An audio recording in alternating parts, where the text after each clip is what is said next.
So your playground footlicker agreed to a deal, 2 years. Someone needs to warn his cellmate to keep his socks on. How is Rollins' new gig? Sergeant at the intelligence division, big time. You know, New York has intelligence agents all over the world. She's gonna be traveling a lot, Carisi. And nothing she can't handle? Tell her we're proud of her. Will do, Finn. So, I appreciate the coffee, but you could have called me for the plea deal. Actually, I need some advice. Work-related or? Parenting. All right, well, my door's always open. Who decided that yoga pants and crop tops is what girls should be wearing these days? That would be girls. What's up? I caught some pedo checking out Jessie yesterday. Oh, God, really? She's 9 years old. And then I caught him leering at two 13-year-old girls. So what'd you do? I'm not proud of this, but I might have threatened the guy. It took everything I had not to lay hands on this creep. That had been my father with my sisters, he would have decked the guy. Hey, Carisi, your father wasn't an ADA.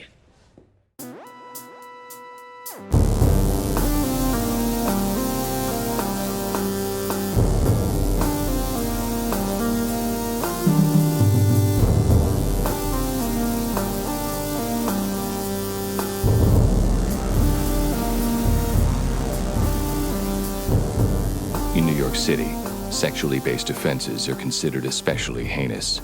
These are their stories.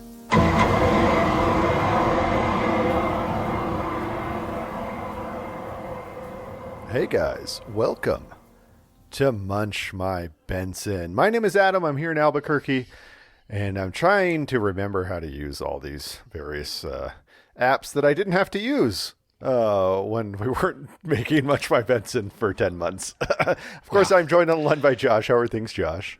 Who has been using these things for the other podcast. I've been using them a lot, yeah. Yeah. I mean, things are fine. I'm like 3 days from being out of a pretty hellish last, it'll be basically 2 weeks of like recording. Nice. Recording and editing, and because obviously this will have already dropped because it's already dropped to patrons. But Adam and I interviewed Neil E. Fisher, author of Law and Order SVU Confidential, which the publisher was kind enough to send both of us copies of. It was a really fun talk. Neil's a very smart and funny guy who had a lot of interesting things to talk about. Yeah. So I would recommend it. And Neil had to watch the first 26 seasons of SVU over the course of, roughly 6 months. And then wrote a book about it. We definitely... I felt like I needed to ask him multiple times if he was doing okay, having just done that to himself. Exactly. He was watching 5 episodes a day, I think is what he was telling us. Yeah, 5 or 6 episodes a day. Yeah. That's a lot. Which is a lot. That's a lot of SVU. Adam and I have had to think about SVU. Well, we may not watch 5 or 6 episodes a day. We've been having to think about it in depth for 5 years. This is that depth versus breadth thing that we have going on, lives ruined. So his life has been ruined very deeply, I think, in a short amount of time. But then he's over it. He's done. He's made the book. Yeah. Now he just has to talk about it and move on to something else. Our lives continue to be ruined by this show. Right. We are perpetually adding to the ruination that this show has done unto us. Yeah. And it's not always a good place to be. Yeah, this episode that we watched tonight, he watched 4 or 5 other episodes the night that he watched that. We had to ruminate on this for hours.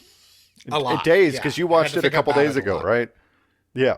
I watched it on Tuesday, I think, Monday or Tuesday. Yeah, you did. I've been very busy with other shit in the intervening days. Good.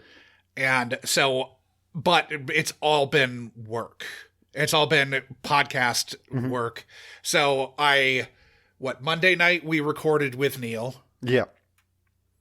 Tuesday night I was on Movie Night Extravaganza. Oh, nice. where we talked about the Love Witch. So check that episode out, everybody. Yeah. I'll also be on Movie Night Extravaganza again before this drops. I'll have been on again to talk about The Long Goodbye, a movie that I fucking love. I love Love Witch too. That's why I was on. Very different films, but very different films. what are you drinking tonight, buddy? From my Tony's on the Pier, Redondo Beach, California, best bar in the world. Amazing place. At least in the country. It's a great bar. I've been to a couple of good bars in Mexico, bar. but that's a great bar. Really great. Yeah. If you look back at my Substack, I know I have at least one, maybe two pictures from the interior of it as the picture in the post. But I'm drinking. There was a sale on Powers. Okay. And so I got a handle of Powers for $30. That's nice. I am drinking Hibiki. I had one cube in there, but I still have my bottle of Hibiki, so I was like, fuck it. Okay. Let's do something different. So yeah, I'm a little bit of a mid-tier Japanese whiskey. No $700 bottle or anything like that, but last year it was at Costco for a little while, so I said fuck it, let's snatch that up. And it's delightful. Sure. It's a really nice whiskey. I also have I have a milk stout from Tractor Brewing Company, which is here in Albuquerque, and it's quite good. Yeah. I've got a local as well. This being Prize Glamorama, the West Coast IPA from Prize Brewing here, which I've had other Prize stuff, but it's West Coast IPA, super nice, really delightful. Maybe they had a raspberry sour that I probably drank on pod also, but Prize is great. So guys, the randomizer this week spat out season 26, our first season 26 episode 4. Spat might be the verb with S, A, and T in it. Constricted. Teenager Hannah Brolin's computer is blowing up, so Mom Allison closes it, only to find every parent's worst nightmare on screen. A string of suggestive emojis sent to and from a boy. His name is Ryan, and his dad is canceling a meeting to make sure his boy can close the deal. Meanwhile, Carisi's across town buying a cell phone for Jesse, who is immediately checked out by a gross dude upon leaving the store. Sonny watches the dude hit on 2 other young girls, which causes him to fully stable her out and confront the guy. He scares the dude without officially announcing his position, then heads out with Jesse for a pizza. Ryan and Hannah meet up at a crab restaurant where Ryan produces a minibar-sized silver rum to spike their virgin pina coladas. They head to Hannah's, then proceed to get it on in her room. Since this is SVU, smash cut to the Mercy General emergency room. Allison found her passed out on the floor vomiting. The triage doctor sees bruising on her neck, so they wheel her in and order an MRI. At the station, Carisi arrives with coffees for the unit. He needs parenting advice from noted present mom Liv. He tells her about the sidewalk pedo incident, to which Liv says he needs to get used to men being awful. Just then, Curry bursts in and tells him about Hannah, who hasn't told her mom the whole story. Allison tells Benson and Curry that her daughter is suffering from a concussion, but she wasn't able to pry any of the details out of Hannah, who'd been friends with Ryan since elementary school. Hannah tells Kernson that she doesn't really remember much. They were making out in her bed when she remembers falling out of the bed. Ryan was worried she'd blacked out from a seizure or something. That's when she got into bed and passed out. Velasco and someone named Detective Kate Silva talk to Ryan's parents, Josh and Paula Blake. They tell them that they knew the kids were meeting up for a date. Ryan shows up and tells the detectives that he'd been frantically texting Hannah all day long to no avail before Josh shuts the conversation down until there's an attorney present. Since Hannah doesn't remember what happened, and since the kids seem to have been planning this experience, Finn wonders if there's a case here at all. Then Carisi wonders if they should charge both kids with a misdemeanor. He wants to know how the bruises got on Hannah's neck and whether or not she consented to sex, so he tells the unit to bring the kids in for further questioning. Hannah tells Benry that they were making out, then took their clothes off. She was fine with it, but she was nervous. She says to her mom and the detectives that they did it missionary style at first, then Ryan turned her over and I guess started choking her while they had sex from behind. Hannah says she tried to say stop, but Ryan couldn't hear her, at which point she passed out. Ryan told her she hit her head on the nightstand. Carisi gets pretty heated when he hears about it and demands that they charge Ryan with rape, but Finn wonders if they should get the boys' version of events first. Finn Reese speaks to the boy, who says he didn't hear her tell him to stop. A highly stablered Carisi demands to know how Ryan learned to choke Hannah during sex, and while Mom says they don't allow porn at home, Ryan admits to watching some doggy-style strangulation porn with the older guys on the fencing team, so he thought it was okay. Outside the interrogation room, Dad Josh is clearly upset, so Velasco sits down with him for a heart-to-heart. Josh says that these are two teenagers and that Ryan didn't mean any harm and that they could make this all go away with a generous contribution from his firm. Before this attempted bribery can develop, Ryan is set free. But 2 hours later, a call comes in. A 12-year-old has been sexually assaulted and choked by the West Side Highway before running into the street and getting hit by a taxi. Silva, Carisi, and Velasco head to the scene and interview a witness, Simona, who saw two 13-year-old boys, Toby and Andrew, assault the girl Eliza. The boys thought that girls liked getting choked out during sex because Andrew's cousin Ryan Blake showed them some porn that Ryan's dad gave him. It seems that they might have a case for charging Josh with endangering the welfare of a child. Valiva talked to Ryan after school, who admits that his dad gave him some pointers, but not porn. But Andrew sticks by his version, so they obtain a warrant to arrest Josh and search any electronics in the Blake house. They don't find enough to hold Josh, and while the unit is worried that Carisi is it's easier to write than to say. And while the unit is worried that Carisi is Ellioting extremely hard all over this case, the most predictable call in television comes in. It's the hospital. Eliza is dead. Ryan calls 911 with a domestic disturbance call. Paula is extremely pissed that her shithead realtor husband has apparently ruined the lives of at least 5 children, including her own son and nephew. After Josh leaves, Paula tells Olivia that she knew Josh was watching porn on his VR headset, which he lent to Ryan. Velasco finds the headset in the building dumpster, and Josh is rearrested. His lawyer says he's willing to plead guilty to child endangerment. Josh then says it's Ryan's fault he took things too far, so Carisi channels his deepest immoral rage and gets the man to admit in court that he's a bad person who ruined all these children's lives by weaponizing pornography. Hannah and Allison thank Benson for making this realistic outcome happen. Carisi has time for one more drink before the old ball and chain gets back from teaching Border Patrol how to assault innocent people in Texas. Paula is filing for divorce. Eliza's parents are going to sue the shit out of Josh. And we are left with a, is this really the best we could do? Dick Wolf. So there is a new cast member to speak about. There sure is, yeah. There are guest stars, but primarily there's a new cast member. Fortunately for you and I, yeah, she hasn't done a whole lot. That's so true. Before we get to guest stars, we'll talk about Juliana Aiden Martinez, who's playing Detective Kate Silva. She was born in Miami, Florida, to a Colombian father and Polish-Jewish mother. She grew up in Colombia for the first few years of her life before moving back to Miami. She graduated from the Yale School of Drama. She was in the films Tar Pit and Boundary.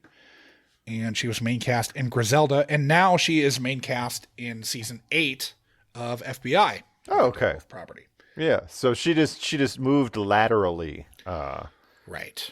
Within the Dick Wolf to a show that she may actually be able to have character arcs. We'll see. Yeah, we'll see. Because SVU, the extra detective at the tail end of the cast doesn't really get to do that much, as we've seen. Yeah. Okay, so guest stars. We've talked about Amy Donna Kelly playing Captain Renee Curry. That was in episode 203. We've seen Kid Rapists.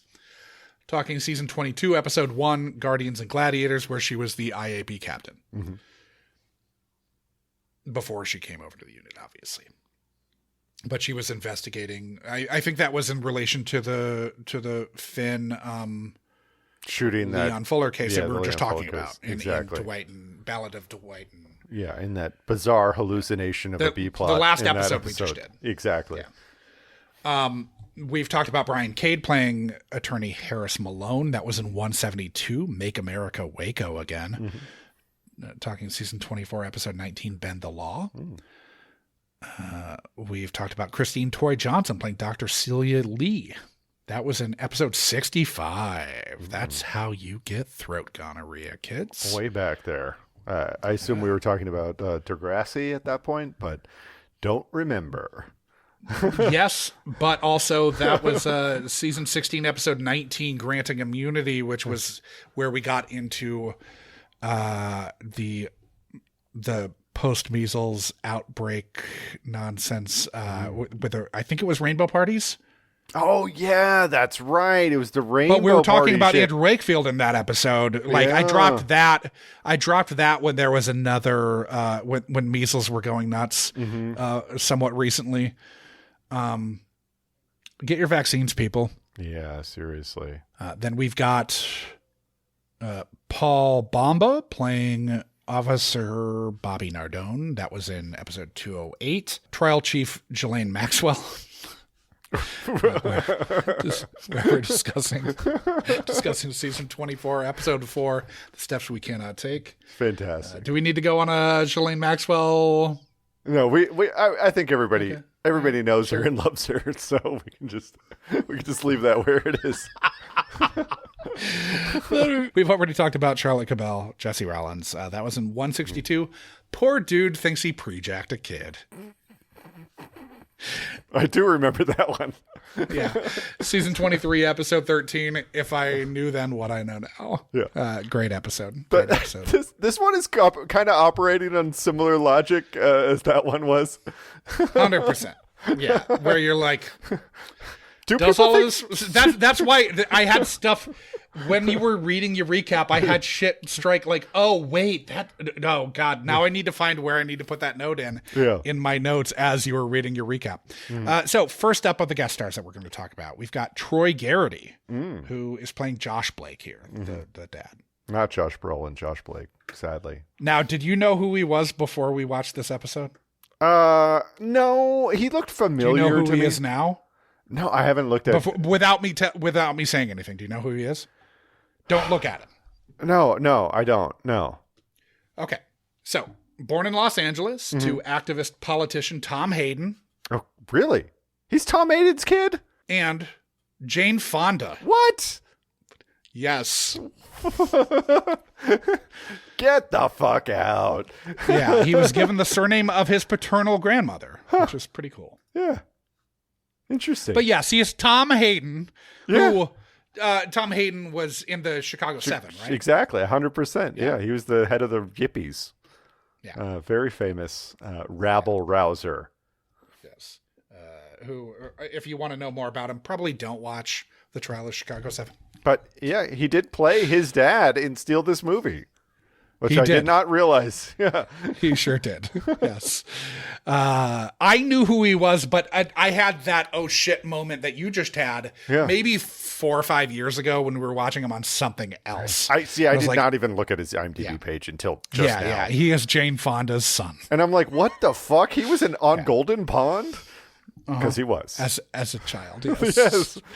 Because he was on set because his mom was presumably caring for him. Well, he began acting as a child at Laurel Springs Camp for the Arts in Santa Barbara and then trained at American Academy of Dramatic Arts in New York City. He became a member of the American Repertory Company. He was named one of People's 50 most beautiful people in 1998. And at that point, he had 2 minor roles that he had played as an adult. That is true. The 50 most beautiful, the most beautiful list for People magazine, 1998. If you were not aware, period, always.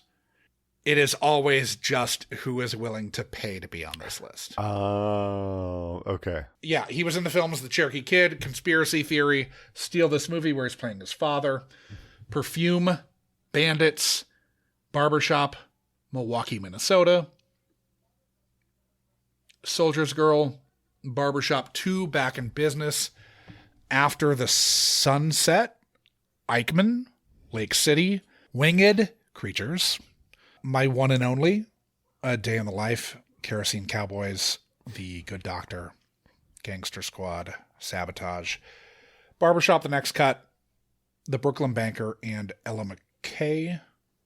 He was main cast in Boss and On the Verge.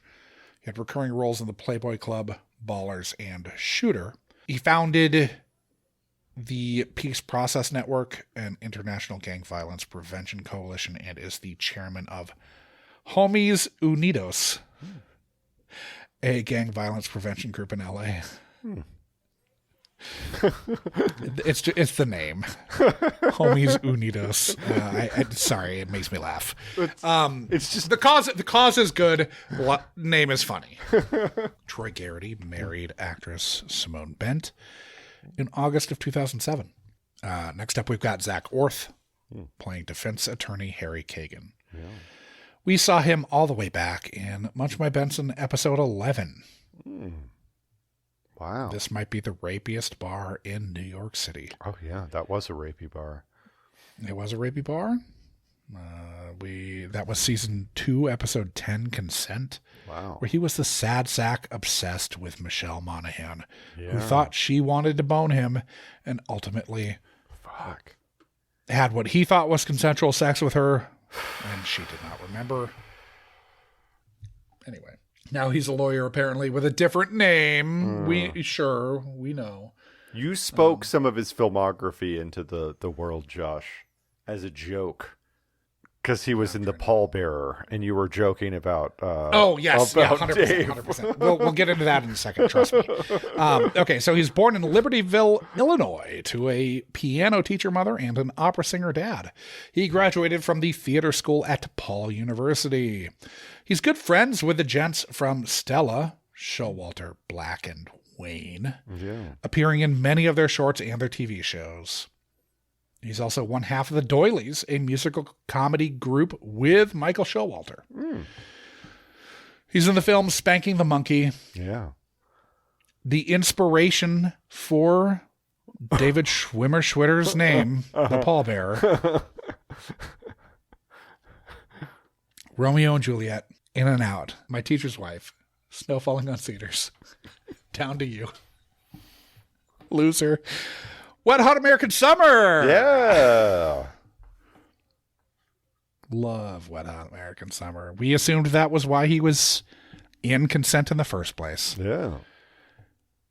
Kill the Poor, Melinda and Melinda, The F Word, The Baxter, which was directed by Showalter. Prime, The 10, which was directed by Wayne, I think, David Wayne. Music and lyrics, Life and Flight. Vicky Cristina Barcelona. Untitled, set in parentheses, untitled. Peter and Vandy. Monogamy, The Other Guys, Vamps, They Came Together.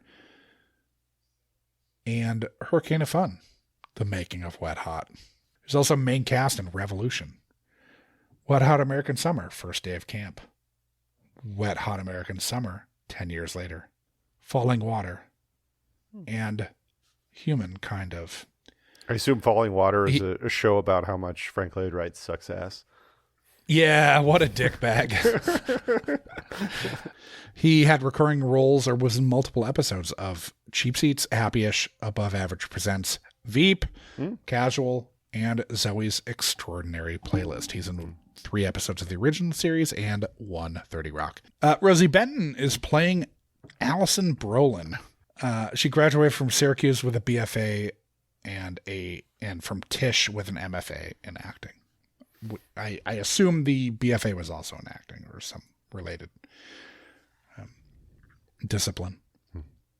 She performed on and off Broadway, including in the Stranger Things play on Broadway. Weird. She's been in the films Return and Angels in Stardust. She had recurring roles in Betty and The Blacklist. She's in 1 Chicago Med and 1 more SVU. Then we've got Allison McAtee, who is playing Paula Blake. She was born in Erie, PA. It's a good tall ship in Erie, PA, as far as I remember. She was raised in the rural community of Edinburgh, PA. She was discovered in a doctor's office by a model scout/agent at 14. Disturbing. Yeah. She started modeling in Toronto and then spent summers in Manhattan. She studied theater at the University of Pittsburgh.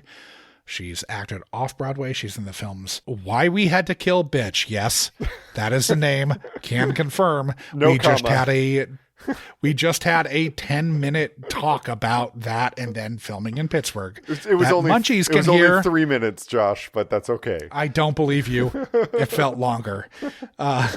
The Killing Floor, Hellride, Bloomington, all about the money. We Summon the Darkness, Deadly Daughter Switch, Desperate Widows, Lonesome Soldier, Breathe, and Shift.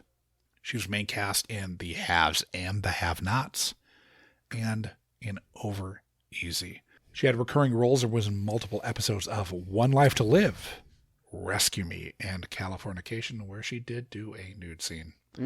With Mulder? With Duchovny. Yeah, nice. Yeah. She's in one episode of Criminal Intent. Jason Waldman playing Toby Moore. He was hired by PBS Kids to play the role of Peterific in Pinkalicious and Peterific when he was just beginning to read at the age of 5. He's done voice work in Mirai, Weathering You, Neja, and Star Wars Visions. I'm going to stop you right there, Josh, because Mirai is a very good film and people should watch it. Sure. Neja is like the top grossing film this year, I believe. Really? Okay, I haven't seen it. Yeah, animated Chinese thing. Nice. He's in the films Give or Take, Confetti, and Between the Temples. He had a recurring role in Brilliant Minds. Maybe he still has. Who knows? Then we've got Connie Giordano playing Carissa Quinn. She got her MFA in acting from City University of New York. She trained at the New Actors Workshop and People's Light Theater. She's done a lot of off-Broadway and regional theater. She had a recurring role on Mayor of Easttown. And then we've got Jeff Barry playing Alec Quinn. He was born and raised in New York. Rochester, New York. Yeah. Very different. Way different.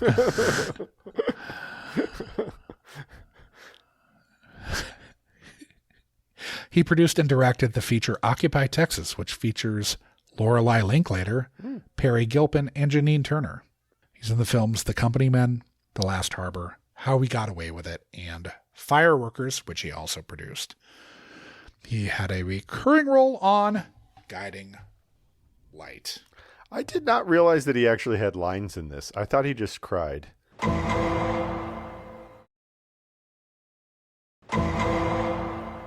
All right, episode starts. So Mom has a lot of sass related to Ryan, who's corrupting Hannah and turning her into a pescatarian. Well, yeah. Oh, it's that new boyfriend forcing you to only eat fish. And, I mean, Are on people the still surface- pescatarians? I mean, I guess. Oh, God, you have no idea. Stuart's a pescatarian. Really? I had no idea. I thought Jeremy's a pescatarian. I mean, I get like veganism. I get vegetarianism. Jeremy's a pescatarian. Irene but I'm is telling. a pescatarian. I only know pescatarians. I mean, it's okay. It's possibly a healthier way to eat. However, you are exposing yourself to more things like microplastics and mercury, so you have to consider that when you're eating things. It's the mercury. Don't pivot yourself, Josh. Don't pivot yourself. Also, don't make yourself mad as a hatter. Well, you know what happened to Jeremy Piven, right? He had to drop out of a Broadway production that he was starring in because he was eating sushi 2 to 3 meals a day. Yeah. Lunch, dinner, and sometimes breakfast. And he got mercury poisoning.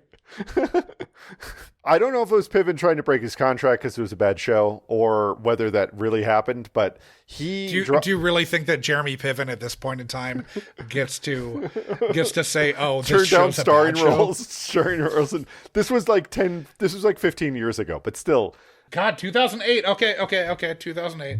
Look, he was a known quantity. You know, he was one of the highest rated bald men in television, you know, in those days. This was in the critically praised Broadway revival Okay. of Speed the Plow. Really? Okay. Interesting. So it probably was legitimate then. He wasn't just trying to break a contract because it was, Piven said this is per ABC News, but GMA. Piven said he was, quote, brought to brackets his and brackets knees, end quote, by his condition, and said that on doctor's orders he, quote, couldn't do it, end quote.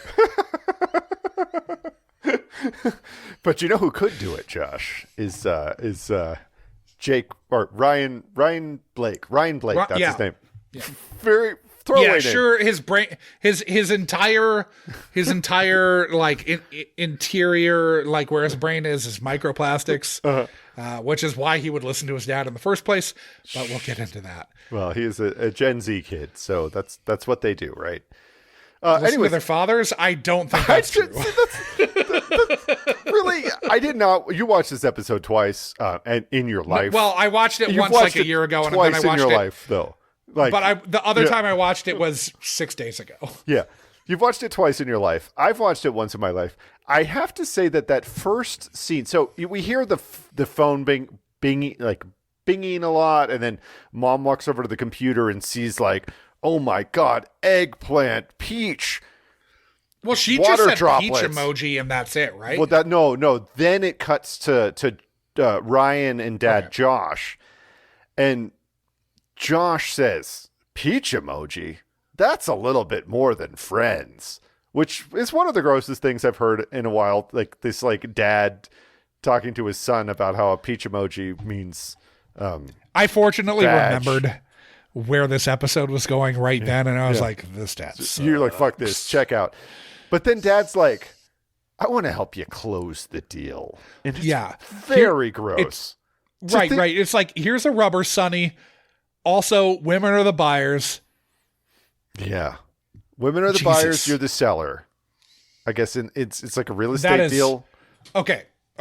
I'm sorry, but as a privileged, relatively cishet white male, we're not the buyers. I don't know what the fuck's going on, man. No, yeah, we're the sellers. We're the sellers. I don't know. We don't have any say in anything, do we? This analogy doesn't make any sense to me because it doesn't make sense. I've been in a like committed relationship for like a decade or something more. So I'm like, I don't know what you're fucking talking about, dude. You know how old Max is? Yeah, I know. He's almost 6. He's 5 and a half. Let's think about how long you've been with Megan, Adam. Yeah, 15 years. Yeah. Practically. I'm not in a... Jackie and I have been together since, 1999? Yeah. Like 26 years. Nobody's buying or selling anything. Yeah.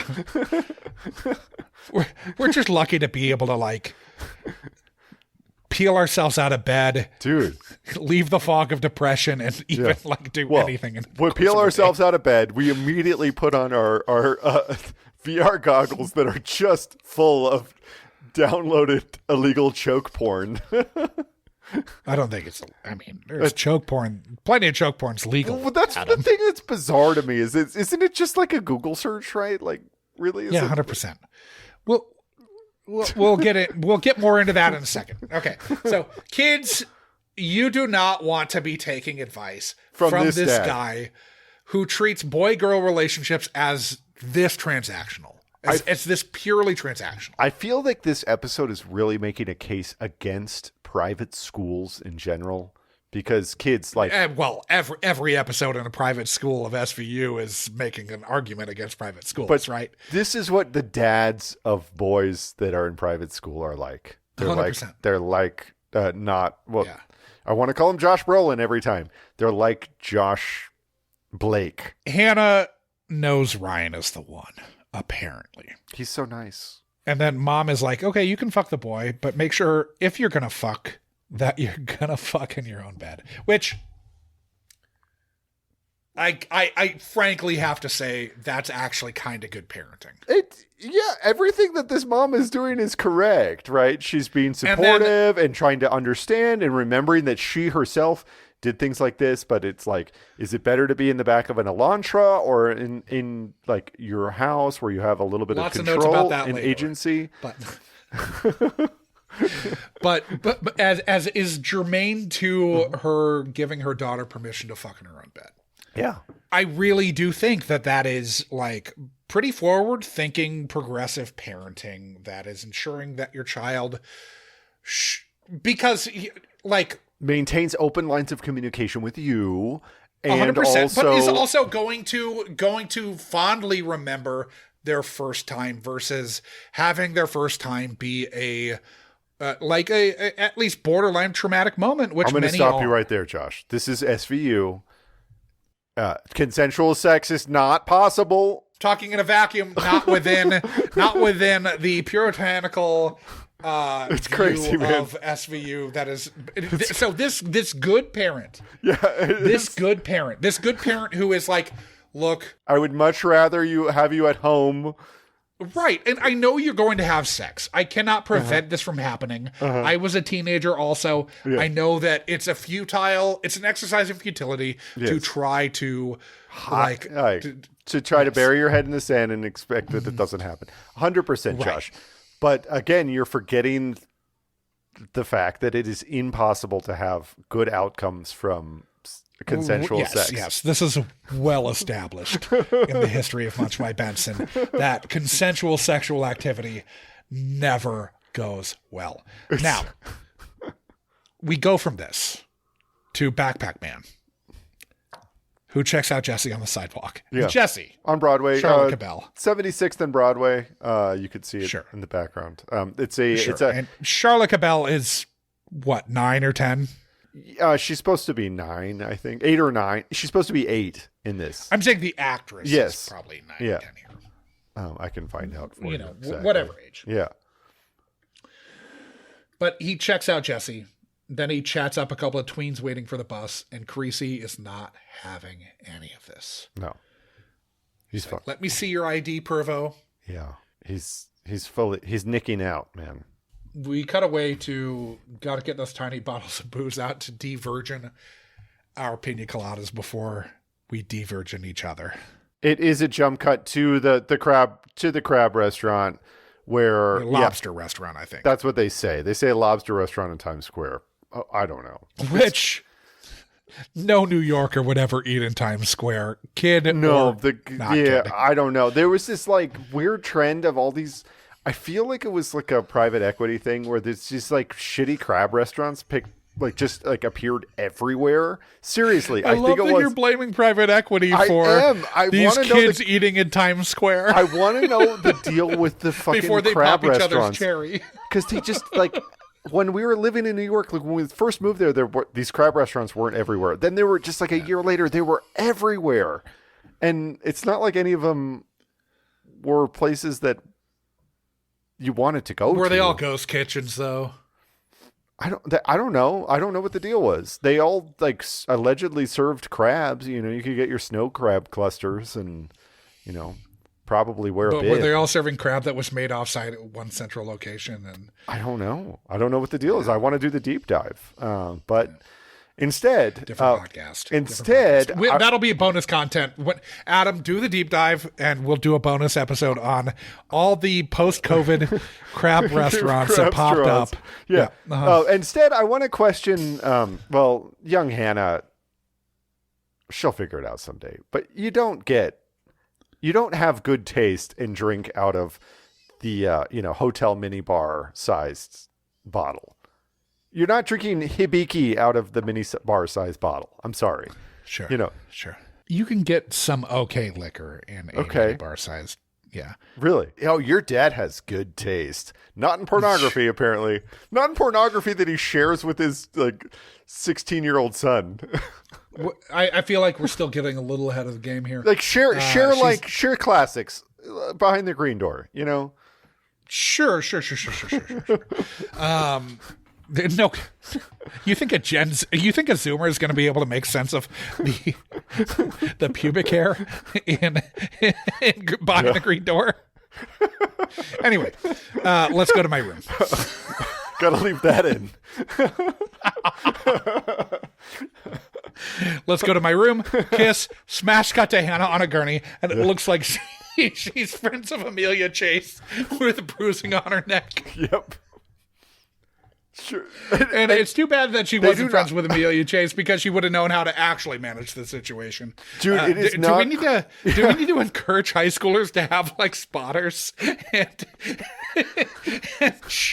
choking like Sherpas, choking Sherpas to like lead them up the mountain? Yeah, you do need a Sherpa. You need, Okay, so Finn's coming off the elevator. Yes, Finn's coming out the elevator. The playground footlicker agreed to a deal. How much more do I want to watch this episode than the one that we had to watch? I want to watch 3 episodes about the playground footlicker. Now, Josh, the question I have, so the playground They should footlicker get the agreed to a William deal. Lewis treatment. Someone needs to warn his cellmate to keep his socks on. Does that warrant the siren, Josh? Is that siren worthy? No. That's warning the other person that they make it. But I'm saying that the playground footlicker I don't think it's going to molest it's not their a prison cellmate. rape taunt. It's not a prison rape taunt because they're worried about someone else who's already in prison. Well, yeah, no, Who is not going to be the rapist, but is going to be sexually assaulted by this footlicker. Yeah, but that's so it's. But they're not taunting. They're not taunting. It's just the show's been infected by the woke mind virus, Josh. Sure. But they're not taunting the potential victim of prison rape in this. Exactly. Yes. It's the other way around. They're taunting right. the innocent prisoner that's already there. If you want to make a new sound cue for this episode wherein the woke mind virus is reverse prison rape taunting somebody, then by all means do it. Luckily, this is not my edit and I don't have to do that. But you can do that. I shan't. Who's going to change my bag? So Sergeant Rollins is at Intelligence Division. Creasy needs parenting advice. And he starts with the quote, "Why these girls gotta wear yoga pants and crop tops?" Every episode. Every episode, it's like, why they're wearing yoga pants. Yeah. Why is that is that a problem? I don't know. To elevate mankind. I don't know. I mean, To elevate mankind. Humankind. To elevate humankind. I don't It's better for understand the everybody. yoga pants are better for everyone. But I just don't understand the controversy. They're basically just like form-fitting sweatpants, right? That's all. Yeah, that's why everything's better now. But like, who cares? We grew up in the 90s. Yeah. We wore sweatpants then. We came of age in the 90s, and it was better with yoga pants. Yeah. It's been better with the yoga pants. Sure. Life is better. I mean, sometimes. And then it's, Sonny, you can't just deck pedos who haven't committed a criminal act. You're not my partner, Yeah, you. Well, yeah, that's definitely what was going on there. You're not Stabler. You're not Amaro. Yeah. You worked with Amaro. You know you're not him. Yeah. And then we get so whatever happened to this girl, she didn't tell her mother the whole story. Shit, and she was taken to the hospital on a gurney, unconscious. Guessing she wasn't talking much, was she? That's why I was a little perturbed at that point. Yeah, the timeline of events is like, well, yeah. I think we'll figure out what's going on once we get to the fucking hospital that she's just shown up at, like vomiting and, clearly in some sort of distress. Right. And this is where we find out that dear old mom getting her bone on for the first time, that it can't have been special because she hates Hyundai Elantras. Yeah. I mean, Elantras are fine cars. Do you think Hyundais are nice? Do you think Hyundai pulled their ads from this episode? Dude, that is a very interesting question. Maybe South Korea started a trade war with the United States over this episode.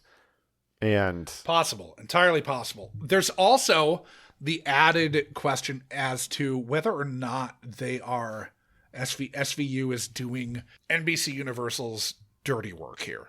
Which is... And maybe that they are deciding Hyundai doesn't spend enough ad dollars there you go. At NBC Universal. So, yeah. And so instead who's not getting fucking shot like this? Toyota's not getting this. It's not Honda. Yeah. It's not Toyota. Mm-hmm. Yeah. but it's not Dodge. Someone's catching strays here, and here it is Hyundai. Yeah. Now, if you wanted to make it comical, you say it was in the backseat of a Mini. Try to do that, guys. No one's ever been able to, as you can attest to. It would be a challenge. If you had legs, it would be a challenge. Air quotes, would be. Is Ryan a dick? We don't know yet. It seems like he could be early on. Well, we see him wearing like private school garb, and that's a surefire sign he's a dick. But 100%.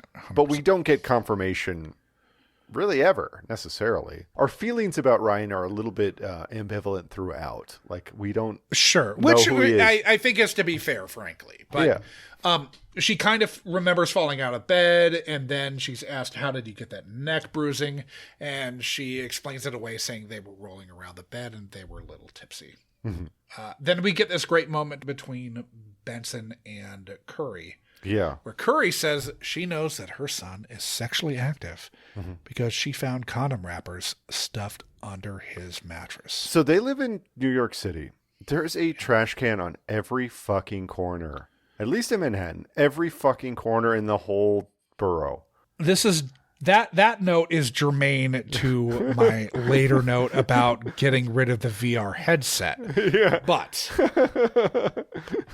not gonna jump ahead here, because are we sure that Curry's son isn't like a really acrobatically active masturbator and doesn't like to worry about cleanup while he's flogging his wang? No, so in I'm any thinking state of he's like grown up Gen Z. He's always on that grind. He is selling that shit. He is jerking it into the condom to sell it on the side at the sperm bank. Yeah, sure. You know, it's you got to be on the grind, guys. You got to have a side hustle.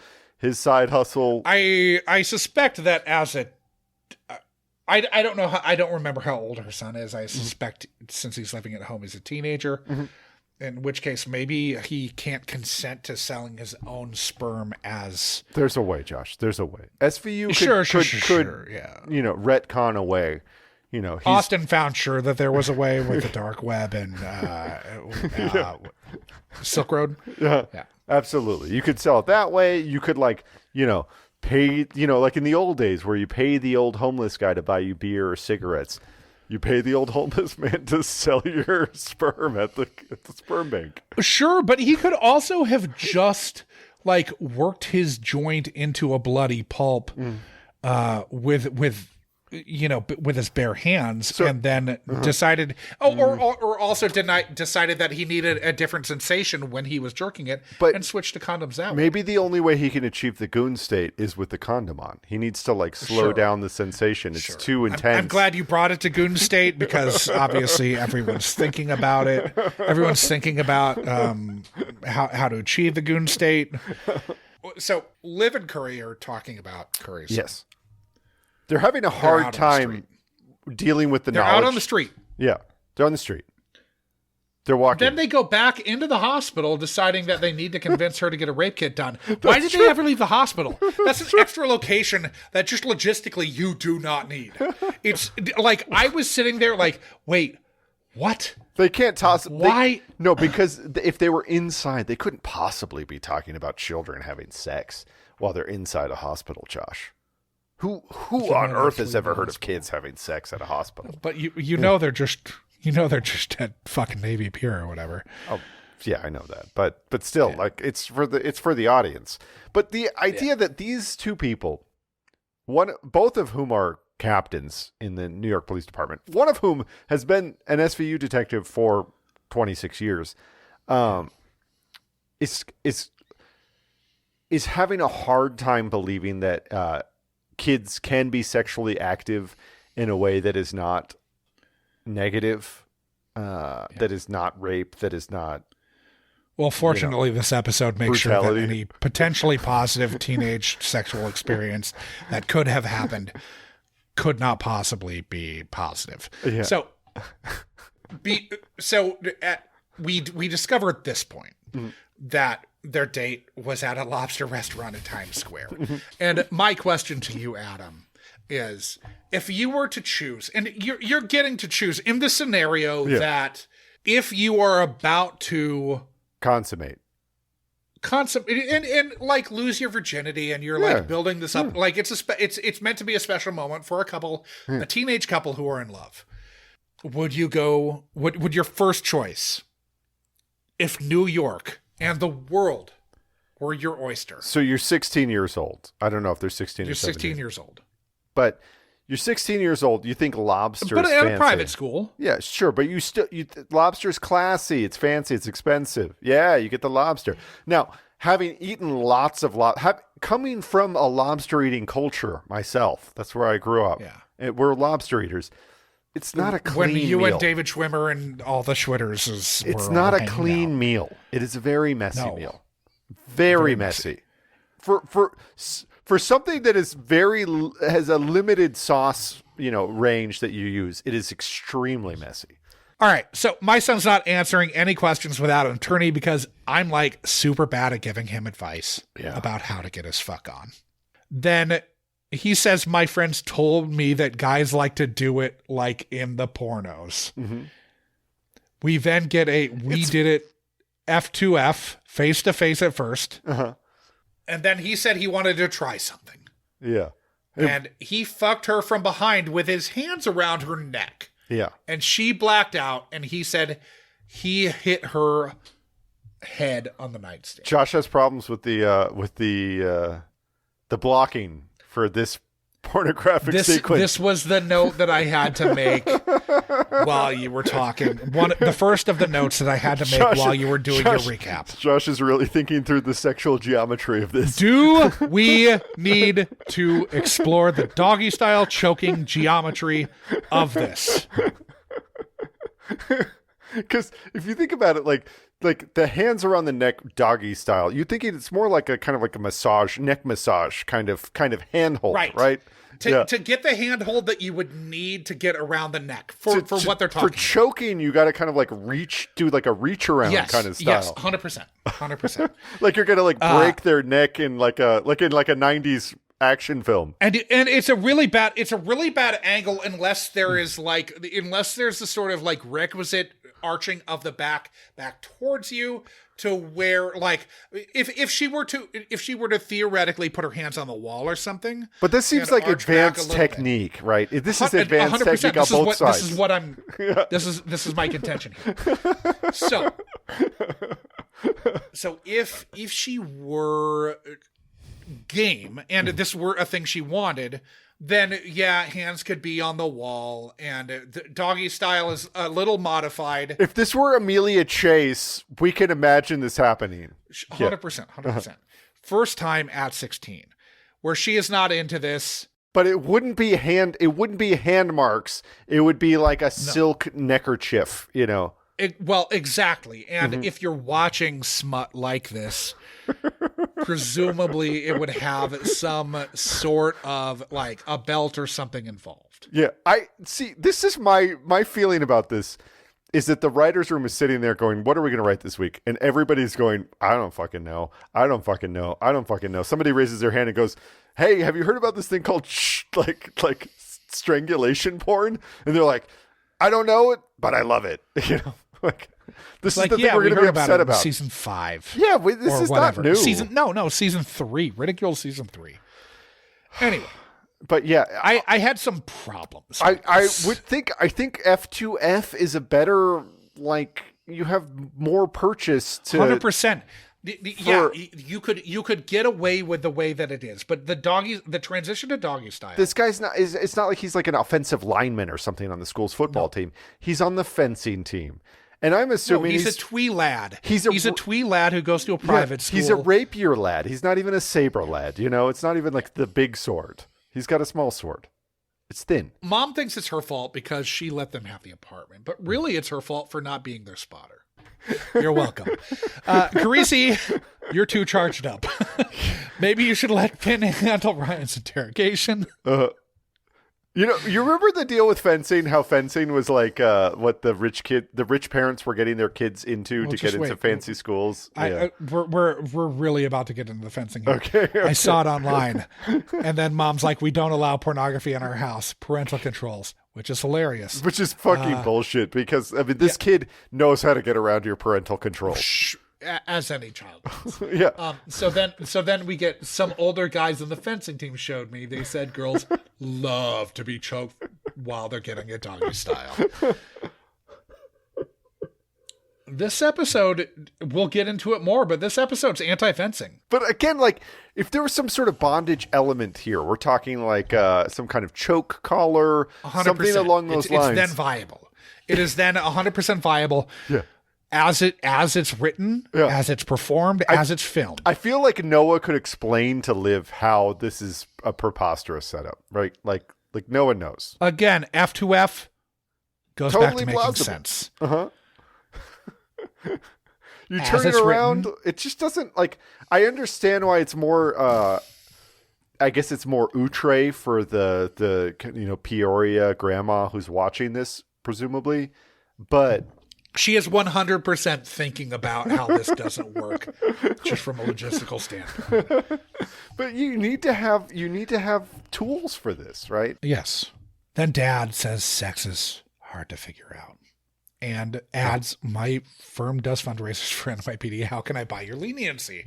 Are there underprivileged kids I can give money to that would make you happy? Because I assume you're poor. I mean, You're a person of color. You have to be poor, right?" I feel like trying to bribe a police officer in the police station is like bad form, but maybe not. I thought you were going to say it was a baller move.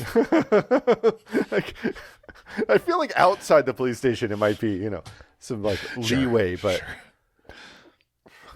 Then we've got another choking. Two boys trying to rape a 12-year-old girl. there's another What choking. the fuck is happening? We've got another choking. What is happening? What is going on? But I do like, before this, really quick, there's a scene where we have an assistant district attorney, two detectives, a sergeant, and two captains having a meeting about charging whatever the kid's name is, Ryan and Hannah, with misdemeanors.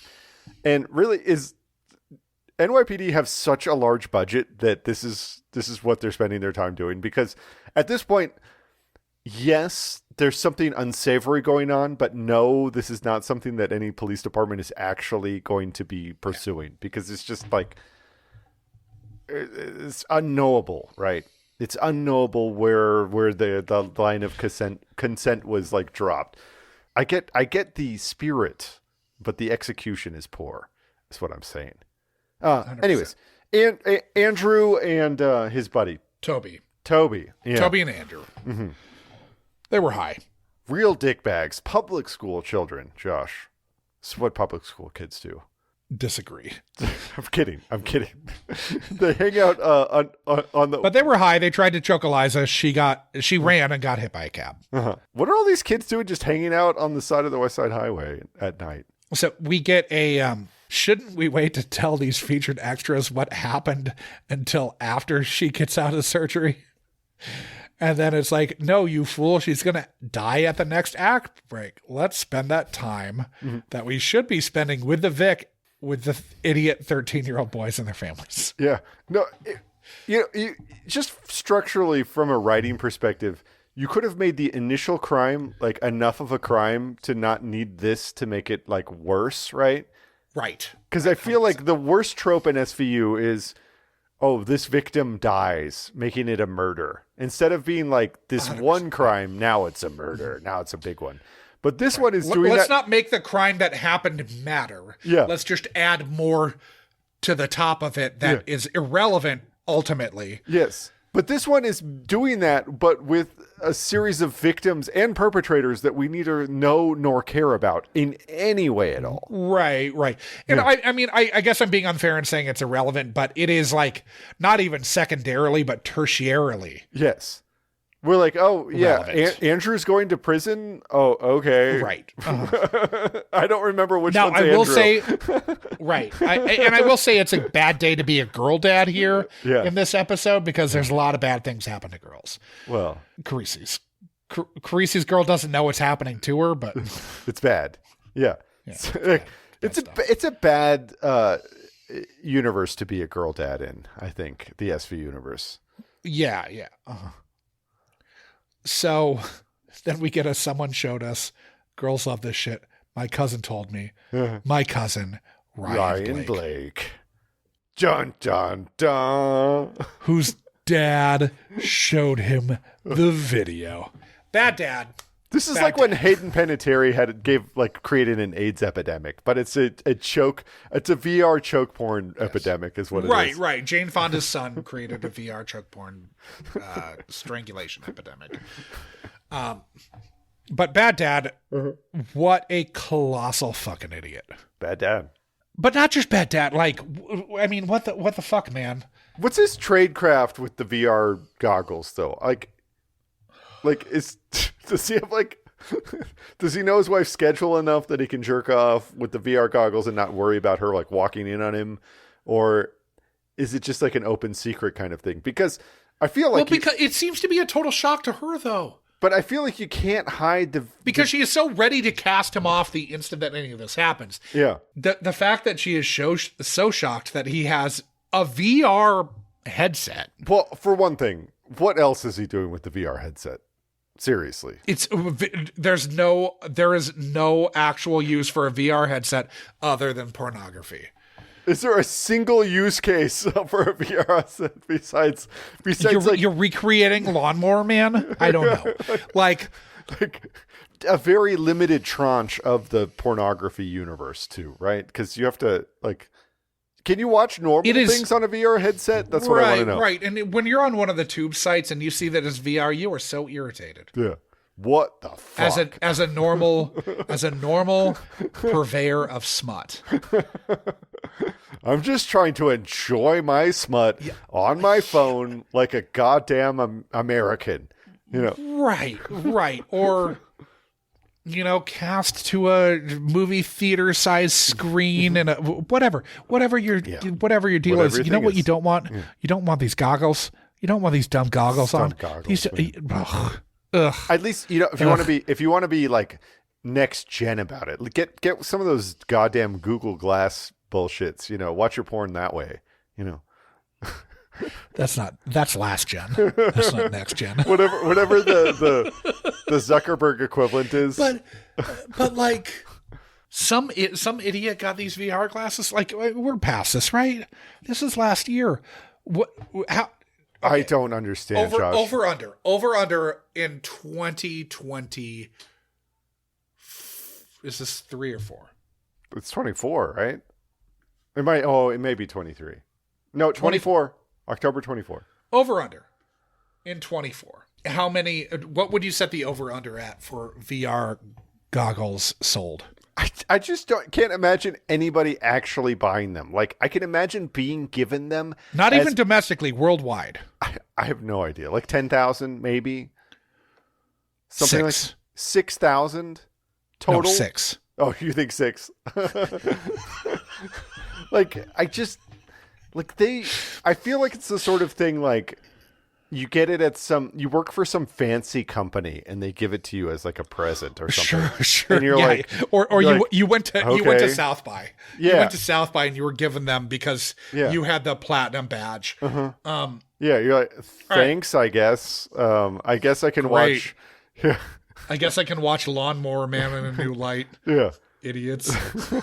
I can do the Tom Cruise thing. Sure. So much fun. Majority Report this? Yeah, Majority Report. Yeah, speaking of Philip K. Dick. Speaking of terrible fucking films. Yeah. I hated that so much. Anyway, so then we get the what if I just happened to see Ryan after school moment.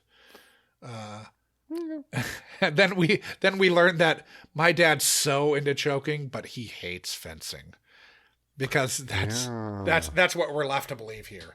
Is that he made his son lie about it being from fencing because he hates fencing. Yeah, he's trying to throw the whole fencing program under the bus. Yeah. But I used to fencing culture. Really, it's in the this episode is an attack on fencing culture. It's in the culture. I was just trying to be a good father and gave him some advice. Yeah, I don't know, but if that my was very public good school advice. nephew But my public school nephew is a poor who has to be a handful because he's a poor. Yeah. Did I mention he's a poor? Yeah. But, okay, I'm sorry. But, and what, they kind of just drop this, that it's like, Well, I don't think they really dropped this because ultimately the whole episode hinges upon him being such a, not just a bad dad, but like it's just a shitty dude. It's just preposterous that like, you're like, son, I'm going to teach you how to be a, how to score with the ladies. And this is how I'm going to do it, by showing you strangulation porn. This is how you were conceived.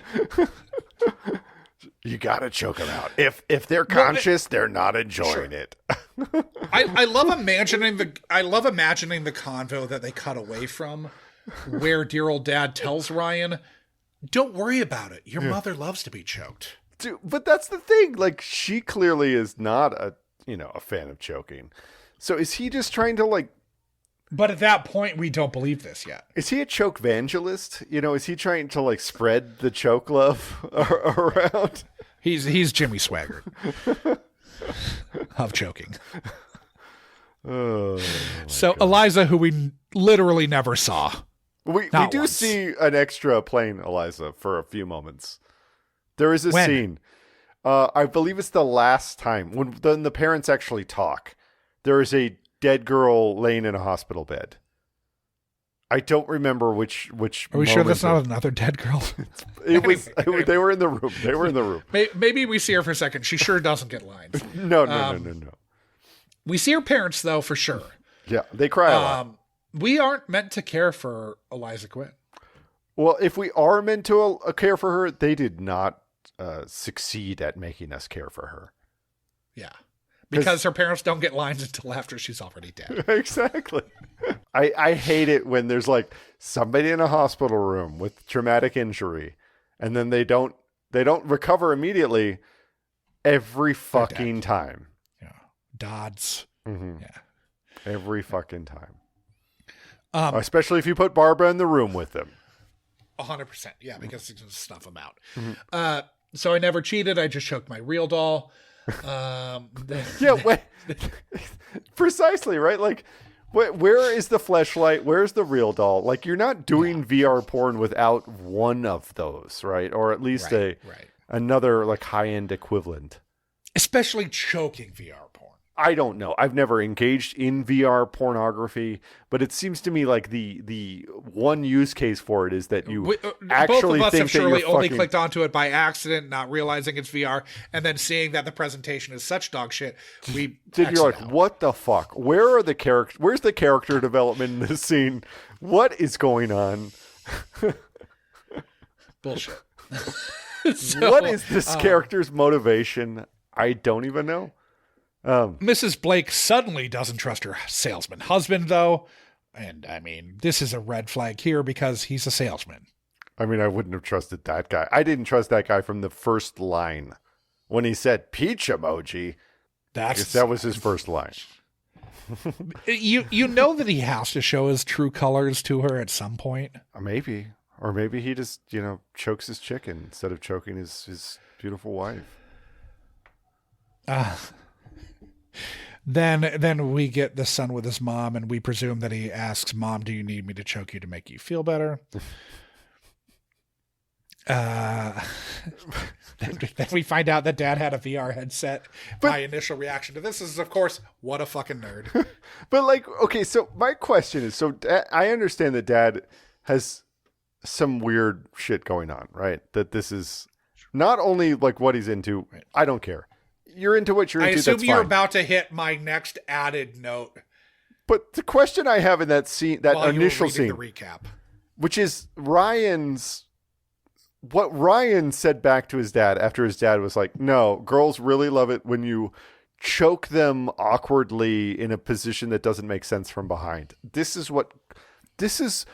looks like a loving, fun, exciting thing for both parties. That aren't, like professional athletes that can actually pull off these moves. Right. It's not Rudy Gobert with a 7'9" wingspan. Yeah, right. We're not talking about like fingers that are, like a foot long, we're talking about 16-year-old Ryan Blake. Like Wemby could probably pull off like choking somebody. 100%. Wemby could. Wemby could easily. Yeah. Does Dad not know there are other dumpsters in the city? I mean, He lives in a city with millions. Not exaggerating. I've complained about millions this of on the dumpsters. show that the entire city 3 times a week is just a fucking trash pile. Everywhere you walk is trash.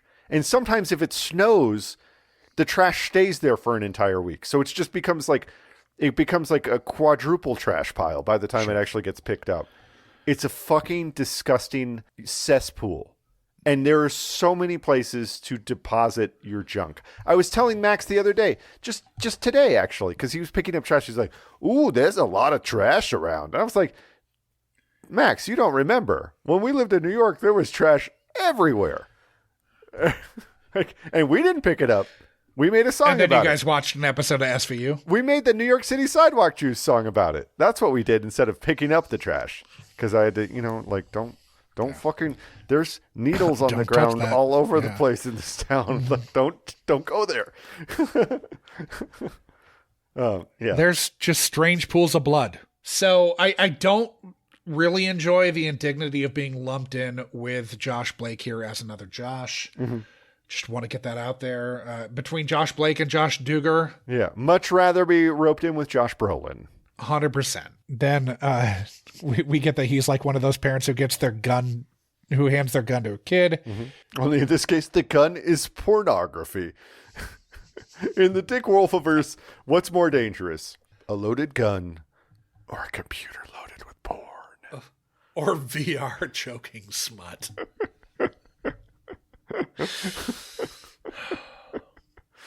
He may have pulled the trigger, but you gave him the gun. Then his allocution in court is preposterous. It would have been really funny to see Sam Waterston have to argue this case in court, doing his indignant head shake move Sure. while arguing that Josh Blake had loaded Ryan's weapon, essentially, and told him where to point it. Yeah. Then we get a you two take care of each other, okay, but keep letting your daughter fuck in the apartment. That was a cool move, Mom. It was a cool move, and It was a cool move.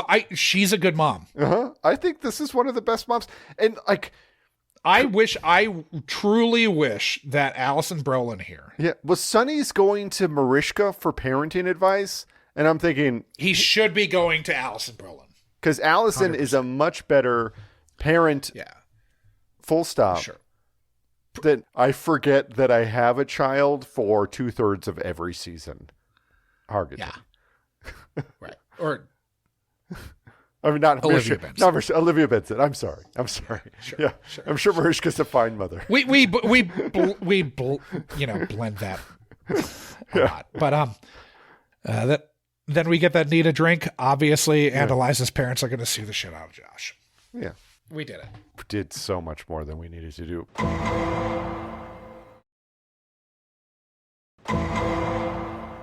So, guys, it's time to rank this thing. Of course, we rank on the overall quality, the quality of the guests they're in, how problematic the episode was, and the depth of breadth of lives ruined. Now, I think that one is mostly going to be featuring ourselves and our fellow listeners that watched this episode. But let's start with the quality, Josh. Last week, Ballad of Dwight and Irena, we gave it as a 2. I don't know that this is any better This than is that. this is more watchable than that. Yeah, the concepts in it are very ridiculous. Oh yeah, they're stupid. This is a very dumb episode. Like a preposterously stupid episode. If we were still giving out half scores, I would say on like a single category, Yeah. I'd say 3.5. So it's either a 3 or 4. I mean, this is I think it's a 3. exceptionally dumb. I think it's a 3 because it is preposterous that this. Yeah. That this, You've also watched it presumably more recently than I have. I It's did. been I watched almost it- a full week. I watched it very recently. Of course, it's the only time I have and ever will watch this episode. Sure. But One hopes, barring being captive in a hotel. Yeah, with the Clockwork Orange, Sure. eye things and Josh Blake's VR glasses. it's true. So I'm calling it a 3 because I thought it was Fair. very hard to believe anything that was going on. No. This was not good at all. But this, in the scope of the bad episodes, Now, yeah, this was at least middlingly bad and still kind of fun to watch, despite it being exceptionally stupid. yeah, it did have things like Octavio Pisano kind of gave a nice little performance in that scene with Josh Blake. Sure. Trying to think what else positive I can say. That's it. We can move to the next rating. Yeah, it's fine. Because I don't have anything like Curry. We don't need to continue litigating this, Okay. Anyways, score. Guests. Let's talk to guests. I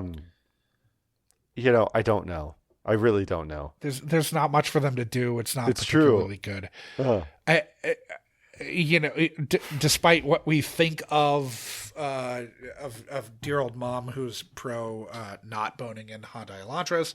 Yeah, that's not really like this was a writer's room that made her a good that's mom. not a performance issue. I think the performances are They're not great. not necessarily bad, but they're forgettable. Yes, they're very forgettable because I've forgotten about most of them so far. Now, I do think that I've forgotten about almost everyone. I do think that Henry Fonda's grandson Troy Garrity is quite odious. So that's something. Sure. Points, 3. I think it's a 3. It doesn't have the preposterous West Virginia accent from the last episode, but it's not great. Anyways, problematic, Josh. It has to get a couple This is more seemingly points. pro VR porn, anti Hyundai Elantras, Anti-fencing. anti-fencing, And it's anti-Josh, basically which hurts me a lot. it's anti-men 100%. in every Which, way. that's fair. That's fair. No, 100% actually, fair. I take that back. Girl dads are good men, but anybody who's not a girl dad is a bad man. Sure. I think I think that's what I'm learning here, because Dead Girl's dad is great. Carisi is great, and the Carisi brings up the ghosts of Elliot and Amaro. Of Stabler and Amaro. Amaro's less great than Stabler, but yeah. Hannah has no dad that we know of. Right.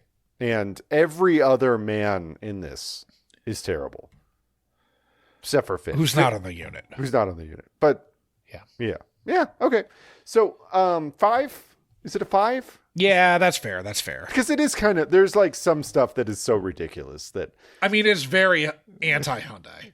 And also, like, we're having to think about this fucking realtor sharing his VR headset. Wait. There's full of more. porn. There's more though. There's okay. How dumb do you have to be to throw away the VR set in your own trash? There's agree. also but wait. There's more than that, because we also had to think about the geometry of how That's why choking we're from doggy getting style. to a 5. That's why we're at a 5 here. There's also the lobster restaurant in Times Square. Is that the most? I mean, we talked about that which will be in the Gen Pop At episode. least in their lobster episode, in the lobster restaurant, they were wearing aprons, and presumably they gave out wet wipes probably before and after the meal. It's probably 2 per. There's probably a little stack of wet wipes there. Maybe I kind of feel like maybe it's the kind of place. This is the only area. Maybe it's the kind of place they give you the hot, and it's maybe a 6. the hot wet towel. It's like a popover, because you're not from the Northeast. You don't know about a popover. I've had a popover. restaurant. You've had a I popover. popover. I had a popover this year, bro. But I'm just talking about the class difference between a I put popover. a popover all up inside of me. But the difference between a popover lobster restaurant and just your that this one had fake sea stars in netting. So to me, it's not a popover restaurant. But a popover restaurant, they have like the tongs, and they're handing you the warm wet towel, the hot wet towel that you rub your face and your hands with before you and your junk dig into that oversized sea louse. Yeah. if you're into that. Anyways, so okay. I think this is a 6. I'm We fine also with have the the 6. Playground Footlicker. The Playground Footlicker, which I really wanted to watch that episode. So, depth and breadth of lives ruined. We have a dead girl that we don't care about. We have... I mean, we Not at couldn't all. care less about her. We have 2 kids, which I don't even know which one is which, and they're both going to juvie, I guess. Toby and Andrew, I think. Don't care. I think Josh is leaving the family. I think that's a net positive for everybody. Sure. Yeah. And he's probably leaving his real estate firm, which is probably just leaving a bunch of other guys exactly like him selling real estate to people in New York City because 100%. Because that's real estate in New York City. yeah. I mean, there's a body dropped, so I don't think we can go much below a 3. Yeah. But is it a 3? I mean, it is as nobody died in the Ballad of Dwight and Irena. I'm just trying to remember that. No, someone definitely died in the Ballad of Dwight and Irena. We gave it a 2. Dwight did. Yeah, that's right. Dwight died. That's right. He sucked though. Yeah, he did. Okay, you're right. So we have an innocent child who's dying as opposed to a terrible Who we never meet. a terrible guy with an awful We see her accent. body on a slab in a fucking throwaway scene where she's a background. Yeah. True. Man, it's hard for me to budge this it's above probably got a 2, but I think it's a 3. Let's give it a 3. It's a 3 because of the dead body, but never has a. We do have 2 12-year-olds who are at least being prosecuted as never has the prosecution of a 12-year-old meant less than in this episode. meant less. Yeah. Never has a dead child meant less. Never have grieving parents not like affected me in any way like this one. Sure. So we can't give it more than It's fine. it's earned. Yeah. So I'm giving it a 3, which gives us an overall score of a 3.75, which let's see. Well, we haven't had a 3.75 in quite a while. It doesn't matter. We don't need to go all the way back to It what doesn't. we Yeah, find. we don't need to. We've We're 2 hours and 40 minutes into this. We don't need to dig. yeah. dig Anyways, too far. yeah. Anyways, guys, let's roll another one, please. Yes. So, heading over to episode.lol, which was built for this podcast by friend of the pod, Flet, who co-created Cinequote.net, who are beta testing their iOS app as I speak. Nice. Me being one of the beta testers. Nice. But Flet and Unkind to Rewind co-host Sean McGrath created Cinequote.net. Thanks, Flet. Thank you. The tape is spinning. Bill and Ted do not like this one bit. And we have landed in season 20. Uh-oh. Episode 24. Is that the season finale? So this is the very last Chernuchin episode. And it is called Endgame. 2 words. Usually isn't it one word? Usually. This one is fortunately written by Michael S. Chernuchin and Julie Martin. When a teenager is found dead in the Hudson River, Lieutenant Benson suspects Rob Miller is behind the mysterious death, but can't prove it. Is Rob Miller somebody that we're supposed to know? It's someone you know. Oh, interesting. Despite having only circumstantial evidence, ADA Stone takes the case to court before Miller can destroy more lives. What? Wow. Every guest, this one. every recurring cast member in this one. Wow. This one features Bosch, Titus Welliver as Rob Miller. It also features Richard Kind and Callie Thorne. So the last Chernuchin episode. Wow. This will be an interesting, It's also the last Stone episode. funny enough, also the last Bosch episode. So, guys, this will be an event. I'm pretty interested to see how it goes. It's got a lot of people that I like from other things in here. Of course, I've seen Richard Kind get takeout before in New York City. But you know what? If you want to listen to the entire 2.5 hours of Josh and me going on tangents, attempting to not More than that. We're at 2 hours and 47 minutes 166 now, minutes. Yep. It's about to roll over to 2 hours and 47. If you're interested in hearing that, you can, because we drop these episodes a week early, uncut, to our Patreon subscribers, which there's some fun stuff in this. Our divergences are much more fun than the episode is in big this time. one. All right. Big time. Yeah. But yeah, our Patreon is the place to find those. Now, if you want You to get like an hour and 25, So much. 30, maybe 2 40 hours, minutes. maybe a solid 2 hours. But if you want to talk about why we cut certain things out and didn't cut others, or you want to talk about really the genital, well, not really genital, but just the kind of spatial geometry of what was going on in Hannah Brolin's bedroom, the best place to do that is going to be on our Discord. The doggy style choking geometry. Yeah, no, and this kid was not 7'8". He's not Victor Wemby, he doesn't have hands that are a foot long, This is It's not the Birdman. This is a fencer. Yeah. If you want to discuss that, our Discord server is going to be the best place to do that. Now, you can find the links to both of those things in the show notes, where you can also find the links to our website. It's munchmybenson.com, our email, munchmybenson@gmail.com, and all of the socials where we're always at munchmybenson. Some of them get updated more regularly than others, but, we're at munchmybenson. And Josh is at Old Man Dugan. I'm at AT Schwitters. Josh posts more than I do, but still, follow us. Enjoy being social together on a brain-warping online I do really platform. encourage you all to join the Discord. The Discord is the best place to discuss this. Yeah. And we're discussing current episodes as they drop relatively, maybe a couple days after, but because I don't think most people are watching live as it airs, but they're watching on Peacock a day or two after. Sure, absolutely. Yeah, if you want to talk about new episodes, you can do that there too. I think it's time for me to go to bed. I think it's time to get out of this fucking universe and get ready to watch 88 Peter Stone. If he's in the zone, if he's got how many buttons. It's how many buttons he's got unbuttoned. That's how you know the Stone Zone. That's how you know Philip Winchester's in the Stone Zone. Anyways, I think I'm done here. Yeah.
Tell us more about the holding. With my hands. On her neck? Well, yeah. I saw it online. With like a video? Porn? We don't allow pornography in our house. We have parental controls. Okay. Where you see it, Ryan? Do I have to answer that? Just tell the truth. Sorry, Mom. Hey, where'd you learn to choke during sex, Ryan? Just tell us. Some of the older guys on the fencing team showed me. They said that girls like it. I'm really sorry, Mom.